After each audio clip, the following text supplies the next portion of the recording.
Hello. இன்னைக்கு நம்ம பார்க்க போற கதை ரொம்பவே பழசானது. ஆனா அதுல இருக்கிற விஷயம் இன்னைக்கு நமக்கு தேவைப்படுற ஒண்ணு. அதுதான் எறும்பும் புறாவும். இதென்ன ஸ்கூல்ல படிச்ச கதை தானே அப்படின்னு நினைக்க வேணாம். இதுக்குள்ள ஒளிஞ்சிருக்கிற ஆழமான விஷயங்களை பத்தி தான் இன்னைக்கு நாம இந்த பகுப்பாய்வுல டீட்டெயிலா பேச போறோம். வாங்க ஸ்ட்ரைட்டா விஷயத்துக்குள்ள போயிடலாம். சரி, இப்போ இந்த கேள்விக்கு வருவோம். நம்மள பல பேருக்கு இந்த டவுட் இருக்கும். நம்ம பாட்டுக்கு நல்லதே செஞ்சுட்டு இருக்கோமே, அதுக்கு கைமாற நமக்கு நிச்சயமா கிடைக்குமா அப்படின்னு. சில நேரம் நாம எந்த எதிர்பார்ப்பும் இல்லாம தான் ஒருத்தருக்கு ஹெல்ப் பண்ணுவோம்.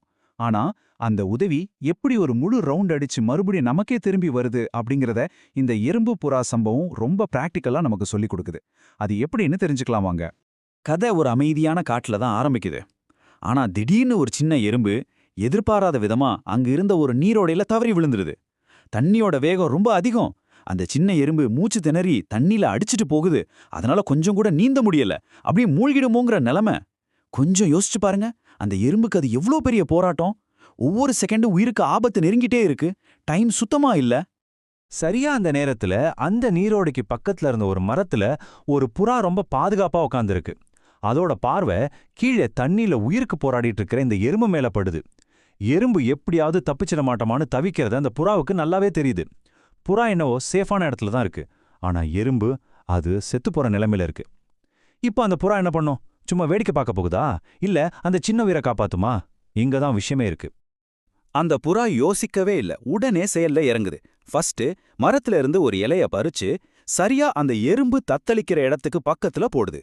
அடுத்த நிமிஷமே அந்த எறும்பு தன்னோட முழு பலத்தையும் யூஸ் பண்ணி கிடைச்ச அந்த ஒரு சின்ன சான்ஸை மிஸ் பண்ணாம அந்த இலை மேல ஏறிடுது. அப்புறம் என்ன, எறும்பு சேஃபா கரைக்கு வந்துடுச்சு. இதான் நான் முன்னாடியே சொன்னேன். இது எதை ரொம்ப தெளிவா காட்டுதுன்னா, ஒரு சின்ன உதவி, ஒரு சாதாரண இலை தான், ஆனா அது ஒரு உயிரையே காப்பாத்துற அளவுக்கு எப்படி ஒரு பெரிய கருவியா மாறுதுன்னு பாத்தீங்களா? புறாவோட அந்த சமயோசித புத்தியும் எந்த எதிர்பார்ப்பும் இல்லாத அந்த உதவி தான் இப்ப எறும்ப காப்பாத்திருக்கு. சரி, அப்படியே கொஞ்ச நாள் போகுது. எல்லாம் நார்மலா நடந்துட்டு இருக்கு. அப்போ திடீர்னு அதே காட்டுக்கு ஒரு வேடம் வர்றான். அவனோட துப்பாக்கி மரத்துல உட்கார்ந்திருக்கிற அதே புறாவை குறி வைக்குது. புறாவுக்கோ தன்னோட உசுருக்கு வந்திருக்கிற ஆபத்தை பத்தி கொஞ்சம் கூட தெரியல. ஆனா பாருங்க, இங்கதான் ஒரு ட்விஸ்ட். அதிர்ஷ்டவசமா அந்த வழியா வந்த நம்ம எறும்பு இத பாத்துருது. அன்னைக்கு தன்னை காப்பாத்தின புறாவுக்கு இன்னைக்கு பெரிய ஆபத்து அப்படிங்கறத புரிஞ்சுக்கிட்ட எறும்பு ஒரு செகண்ட் கூட வெயிட் பண்ணல. வேகமா போய் அந்த வேடனோட கால்ல நச்சுன்னு ஒரு கடி கடிக்குது.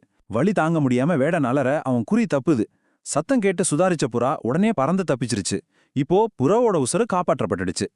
இப்போ இந்த சம்பவங்களை நாம கொஞ்சம் உற்று கவனிச்சோன்னா ஒரு சுவாரஸ்யமான விஷயம் நமக்கு தெரியும். எறும்பு ஆபத்துல இருந்தப்போ புறா உதவி செஞ்சுது. அப்புறம் அதே புறா ஆபத்துல இருந்தப்போ எறும்பை வந்து காப்பாத்துச்சு. இயற்கையில நாம செய்யற ஒரு நல்ல விஷயம் எப்படி இன்னொரு நல்ல விஷயத்த தூண்டுது அப்படிங்கிறது இது ரொம்ப தெளிவா காட்டுது. உதவிங்கிறது எப்பவுமே ஒரு ஒன் வே கிடையாதுங்க. அது இந்த பிரபஞ்சத்துல தொடர்ந்து இயங்கிட்டே இருக்கிற ஒரு அழகான சைக்கிள் அப்படிங்கிறது இது ப்ரூவ் பண்ணுது. சோ இந்த முழு கதையிலிருந்து நாம புரிஞ்சுக்க வேண்டிய முக்கியமான பாயிண்ட் என்னன்னா, ஒரு உதவிக்கு மற்றொரு உதவி கைமாறாகும் அப்படிங்கிறது தான். நீங்க செய்யற ஒரு சின்ன நல்ல காரியம், அது எவ்வளவு சின்னதா வேணா இருக்கட்டுமே, அது கண்டிப்பா வீணாவே போகாது. அது என்னைக்காவது ஒரு நாள் வேற ஒரு ரூபத்துல உங்களுக்கு ஒரு பெரிய நன்மையா திரும்பி வரும். இதுல எறும்பு ரொம்ப சின்னது, புறா பெரிய பறவை அப்படிங்கிற பாகுபாடெல்லாம் இயற்கைக்கு கிடையாதுங்க. அன்பும் நன்றியும் மட்டும்தான் இங்க நிரந்தரம். இதுதான் காலத்துக்கும் அழியாத ஒரு உண்மை. இப்போ இந்த எபிசோட முடிக்கிறதுக்கு முன்னாடி உங்ககிட்ட ஒரு ஆழமான கேள்வி கேட்க விரும்புறேன். எந்த காலத்துக்கும் பொருந்தி போற இந்த பரஸ்பர உதவி தத்துவத்தை இன்னைக்கு உங்க வாழ்க்கையில நீங்க எப்படி பயன்படுத்த போறீங்க? யோசிச்சு பாருங்க. இன்னைக்கு உங்களால யாருக்காவது ஒரு சின்ன உதவியாவது பண்ண முடியுமா? ஏன்னா நீங்க செய்யற அந்த சின்ன உதவி நாளைக்கு உங்களுக்கு ஒரு பெரிய ஆபத்து வரும்போது ஒரு பாதுகாப்பு அரணா மாறலாம் இல்லையா? இதை கொஞ்சம் மனசுல வச்சுக்கோங்க. நல்லதே செய்வோம், நல்லதே நடக்கும். இந்த அருமையான சிந்தனையோட இன்னைக்கு நம்ம பகுப்பாய்வு நம்ம முடிச்சுக்கலாம். மறுபடியும் சுவாரஸ்யமான தகவல்களோட உங்களை சந்திக்கிறேன். அது வரைக்கும் தொடர்ந்து கத்துக்கிட்டே இருங்க.